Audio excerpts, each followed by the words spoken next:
Before we get started with the brand new soap series, I just want to let you guys know we are running a cool bundle over at the shop from Saturday to Saturday. The date is on the screen right now. You can get 3 soaps for $30. Doesn't matter if it's a frosted soap, doesn't matter if it's a gemstone soap, doesn't matter if it's an artisan soap. It is 3 in a bundle. It's on the front page of Royalty Soap. So if you were trying to get a whole bunch of soaps for a really great price, it's over there and available now. Does that mean that I can get 4 high tops for $40?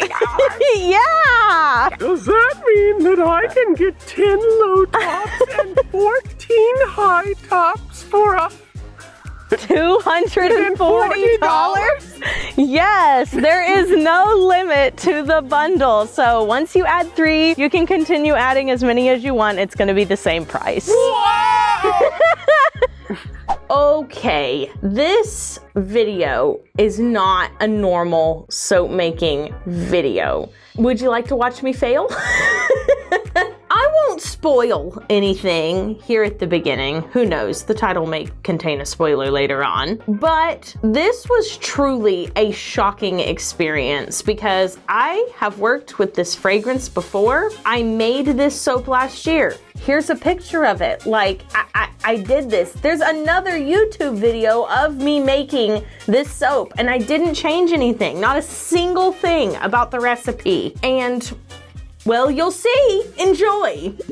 We have here our oils melted down, ready to go. I'm going to mix up our lye water solution that already has a little bit of titanium dioxide in it so that we can lighten this whole batch at one time. I don't remember if I talked about this in last year's video, but the first time I made the acorn apple cider soap, I was really concerned nobody would like it because the design is so much simpler than what I normally do for soaps, especially fall soaps. And you know what? It sold better than all of the other fall soaps in 2021. For that reason alone, I would bring it back, but I have personal reasons for bringing this one back. The fragrance is great. It's farmhouse cider from Wholesale Supplies Plus. I personally enjoy the simplicity of the design, which of course I do because I wouldn't have made it otherwise. And it just makes me happy to make it. So let's go ahead and blend it.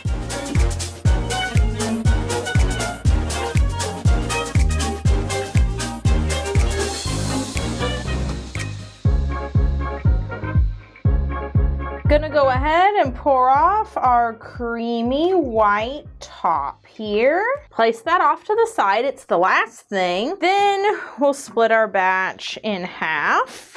All right, let's go ahead and add our colors. First, we're adding in some Gold Finger. This is from Mad Micah's. And in the other one, I'm adding some Let Us Entertain You, also from Mad Micah's. With the fragrance oil in, we can go ahead and blend everything on up.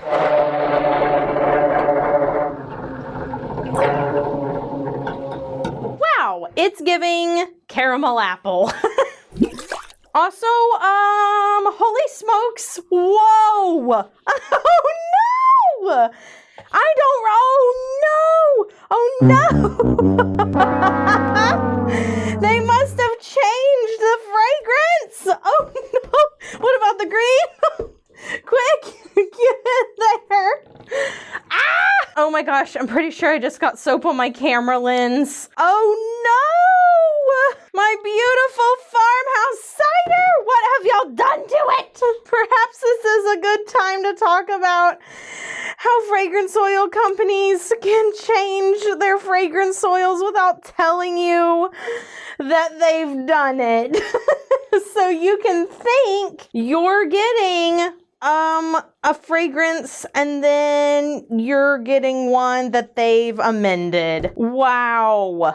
Holy smokes. It's already going through gel phase. Okay, I have to clean up my camera. That has to be prioritized. Okay, I think I got all the soap off my camera lens. I don't think there was any on the lens itself right here, but oh my gosh. I mean, look at this. That's insane. I don't know what to do. Okay, I better start, I would think, by trying to get what I can out of this container, and I'm definitely not going to be able to do it with my spatula. Like, look at this. That's never gonna work. Okay, let me go try to find a more sturdy wooden spoon. What a disaster. All right, guess we're gonna be talking about the proprietary nature of fragrance oils. First, let's establish who's making the fragrance oil. Most of the time, it's not somebody like Brambleberry, Wholesale Supplies Plus, Nature's Garden. Those people are third-party distributors most of the time. Now, meaning they are buying the fragrance oils in bulk from somebody else. Then they are distributing it, breaking it down into smaller sizes, etc. It's really great that they do this because so many people cannot afford to buy fragrances in bulk from those other companies. So having someone break it down into 1 ounce sizes is a very needed thing in the industry, okay? That being said, fragrance oil ingredients are proprietary. When we put on our labels fragrance, the actual ingredients in the fragrance are not known to us, so they could technically change at any point in time. Now, a lot of third-party suppliers, if they know that their fragrance has changed, they will tell you that, because sometimes you have to go through reformulations of fragrances, like, so let's say one of the ingredients in it, like it's really hard to get in the market, you might have to reformulate. Sometimes they want to reformulate it because they want to make the fragrances without something. Typically, they'll give people a heads up, but Wholesale Supplies Plus may not even know that this has been reformulated. But what I'm telling you is that I know my batch numbers are correct, and unless I was significantly off with how much lye was being added, it wouldn't do this. So this is a fragrance oil problem. You can see me use the exact same fragrance in another one of my videos. So this is a new thing. It could also vary batch to batch. It could be the batch that I'm getting causes soap to seize, the batch you're getting won't. All the same, this batch is very clearly going to Eco Soap Bank, which I have to say means for me, not a loss, because I get to donate this soap to a great cause. So I never consider this a huge loss because I know that it's going to go somewhere good anyway. It's not going to go in the trash. It's not lye heavy. It just didn't do what it was supposed to. But not even able to pour, like, good grief. That's among the worst performing I've had in a really long time. The Legend of Zelda soap that I did with my sisters was pretty bad, but I think this one may have beaten it. Wow. Okay, so this is why I have gloves on. I'm being very careful while I'm shoving this into the corners of this mold. And basically what I'm going to try to do, I'm not going to try to get like super great bars out of this. Obviously this couldn't even be peasanted even if I wanted to. But what I might be able to do is seal it enough to be able to ship it in not crumbles. That is now my primary objective, is to get this soap in such a shape that it can be shipped not in teeny tiny little bits and pieces like this. So I'm just going to shove it in where I can, and then hopefully I can seal it with that leftover soap that I had for the top of this. Yeah, this is a very real possibility. It can happen kind of at any time. This is another reason I do not fragrance my soap frosting. It removes another element of unpredictability from my batch. I am putting on a new pair of gloves. The other one may have been fine, but I like to err on the side of safety, and because those clearly had soap all over them, I'm just gonna put on another pair before we move on in the process. Woo-wee, that woke me up. I was feeling a little sleepy. I'm wide awake now. So for this last little bit of the batch, I'm gonna see if there's any feasibility of me using this fragrance in future batches, because it could be that if I just blend it in, by hand, there's enough time that I'll be able to pour it into the mold. Now, I don't know, but that's what we're gonna see now. I'm also not gonna add, well, maybe I should. Maybe I should go ahead and just add the other colors. To make this a super, super accurate test, I am going to add the other colors, and I'm also going to stick blend them in. This layer has the most titanium dioxide in it, so it should be the hardest to pour and the hardest to get onto that soap without it seizing. So it's actually a really good test for whether or not I can use this fragrance in future batches, because I'm about to do the hardest layer possible. Okay, blend this up.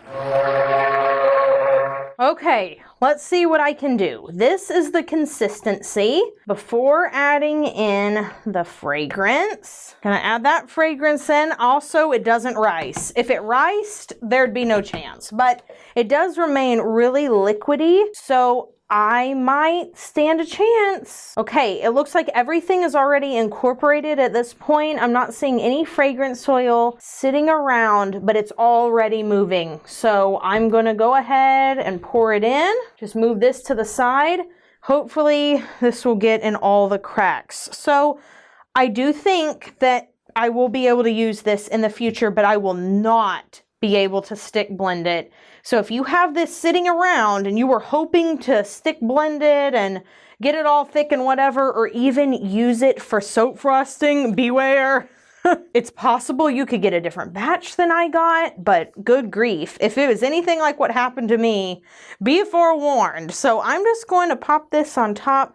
I am going to try to seal in the cracks where possible, though obviously it's going to be lumpy and not a pretty thing to cut tomorrow. Wow, isn't that great? We will be making another batch of this.